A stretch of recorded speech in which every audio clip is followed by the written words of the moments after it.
குரு அப்படின்னு என்னை ஒருத்தனை தவிர வேறு யாரையும் சொல்லி நான் கேட்டது.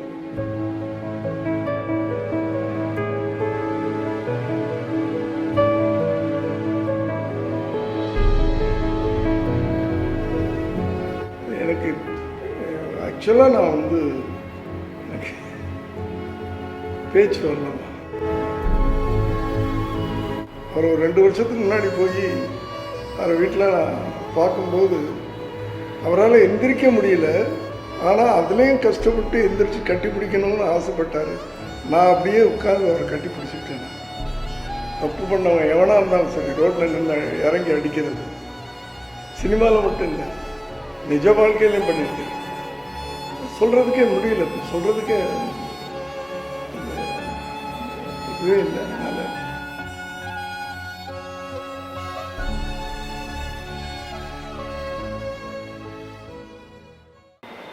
ஏன்னா எங்களுக்குள்ள பாண்டிங்கிறது எனக்கு விஜயகாந்துக்கு உள்ள பாண்டிங் இருக்குல்ல, அது சாதாரணமான பாண்டிங் இல்லை. ஒரு நடிகன் ஒரு டைரக்டர் அப்படி நாங்கள் பழகினதில்லை, வாழ்ந்ததும் கிடையாது. அதையெல்லாம் தாண்டி ஒரு அண்ணன் தம்பியா, என்னுடைய தம்பியாக தான் நான் அவரை நான் ட்ரீட் பண்ணியிருக்கேன். இல்லை இன்னும் மாடர்னாக சொல்லணும்னா ஃப்ரெண்டாக, இப்படி தான் நான் அவரை நினச்சிக்கிட்டு இருப்பேன். பட் அவர் என்னை ஒரு பெரிய இடத்துல வச்சுருந்தார்.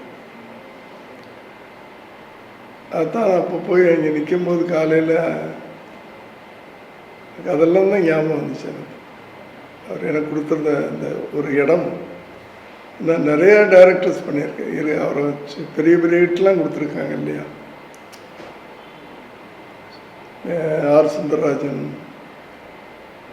செல்லுமணி சார், ஆபாவானன், பெரிய பெரிய ஹிட்லாம் கொடுத்துருக்காங்க. ஆனால் எனக்கு அவர் கொடுத்துருந்த ஒரு தனி இடம். குரு அப்படின்னு என்னை ஒருத்தனை தவிர வேறு யாரையும் அவர் சொல்லி நான் கேட்டதில்லை. எங்கள் டைரக்டர் அப்படின்பார். அப்படி அவர் எனக்கு ஆக்சுவலாக நான் எனக்கு பேச்சு வரலாமா. 81 செப்டம்பர் விட்டரை, பிப்ரவரி 14 ரிலீஸ். ஆனால் நடிக்க ஆரம்பித்த அந்த படம் ஆரம்பித்தது 80 ஏப்ரலில். அந்த ஒரு படத்தில் தான் நான் அவருக்கு நான் டைரக்டராகவும் அவர் என் நடிகனாகவும் இருந்தது. ஏன்னா என்னை பற்றி நீங்கள்லாம் ரொம்ப ஜென்ரேஷன் கேள்விப்பட்டிருக்க மாட்டீங்க. கொஞ்சம் ஸ்ட்ரிக்ட்டு, கோவக்காரன் அப்படிலாம் சொல்லுவாங்க. சின்ன தப்பு நடந்தால் கூட என்னால் தாங்க முடியாது. அப்படியாப்பட்ட எங்கிட்ட ஒரு 17 படம் வேலை செஞ்சுருக்காரு அப்படின்னா இந்த கோவக்காரன்ட்ட. அப்போ என்னை எந்த அளவுக்கு அவர் புரிஞ்சு வச்சுக்கிட்டு என்னை எந்த இடத்துல வச்சுருக்காருன்றதுக்கு ஒரே உதாரணம் தான். ஏன்னா வைப்ரேஷன் சரியில்லைன்னா 2வது படமே நடிக்க மாட்டாங்க ஒரு டைரக்டர்கிட்ட. இத்தனை படம், ஆனால் அத்தனை படத்துக்கும் 17 படத்துக்கும் அவர் டேட் சொன்னதில்லை எனக்கு. எங்கிட்ட கேட்பார், என்ன டேட் சார் உங்கள் படம், இப்போ என்னைக்கு சார் ஆரம்பிக்கிறீங்க?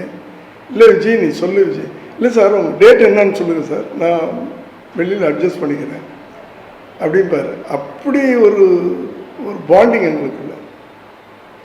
அந்த மரியாதை எதுக்கு கடைசி வரைக்கும். அவர் ஒரு 2 வருஷத்துக்கு முன்னாடி போய் அவர் வீட்டில் நான் பார்க்கும்போது அவரால் எந்திரிக்க முடியல. ஆனால் அதுலேயும் கஷ்டப்பட்டு எந்திரிச்சு கட்டி பிடிக்கணும்னு ஆசைப்பட்டார். நான் அப்படியே உட்காந்து அவரை கட்டி பிடிச்சிக்கிட்டேன். நான் எனக்கு ஒரே வருத்தம்னு கூட சொல்ல, வருத்தமாக அது ஒரு ஆதங்கம் தான். அவர் நினைக்கும் போதெல்லாம் ஒரு ஆதங்கம். 2005 நினைக்கிறேன் அவர் கட்சி ஆரம்பிச்சது இல்லையா. 2005 அரசியல் கட்சி ஆரம்பிக்கிறாரு. அவர் பெரிய அரசியலில் ஒரு பெரிய இடத்துக்கு வருவார்னா அப்போ நான் கணக்கு போட்டேன். காரணம் என்னென்னா, இப்போ நான் 17 படம் பண்ணியிருக்கேன் அப்படின்னு சொன்னால் அதில் ஒரு வசந்தராகம் இது ஒரு 2 படத்தை தவிர ஒரு 5 படம்னு வச்சுக்கலாம். ஒரு 5 படம் ஃபேமிலி லவ் அப்படி இருந்திருக்கலாம். இது ஒரு 12-13 படம் சோஷியல் விஷயங்கள், மக்களுக்காக போராடுறது, தப்பு நடந்தால் தட்டி கேட்குற ஒரு கேரக்டர். தப்பு பண்ணவன் எவனாக இருந்தாலும் சரி ரோட்டில் நின்று இறங்கி அடிக்கிறது. சினிமாவில் மட்டும் இல்லை, நிஜ வாழ்க்கையிலையும் பண்ணியிருக்கார். நான் பல பேட்டிகளில் சொல்லியிருக்கேன், டி நகரில் நடந்த விஷயங்கள்லாம். நிஜ வாழ்க்கையிலே ஒரு ஹீரோ எப்படி இருக்கணும், தப்பு நடந்தால் எப்படி நடந்துக்கணும், ஒரு மனுஷன் எப்படி இருக்கணும் நிஜ வாழ்க்கையில். தப்பு நடந்தால் பார்த்துக்கிட்டே போகக்கூடாதில்ல, அதையெல்லாம் நிஜ வாழ்க்கையில் பண்ணி காட்டின ஒரு ரியல் ஹீரோ அந்த அவர். அப்படியாப்பட்டவர் இந்த 2005 ஒரு அரசியல் கட்சி ஆரம்பிக்கும் போது அரசியலில் ஒரு பெரிய இடத்துல வந்து நிற்பார்.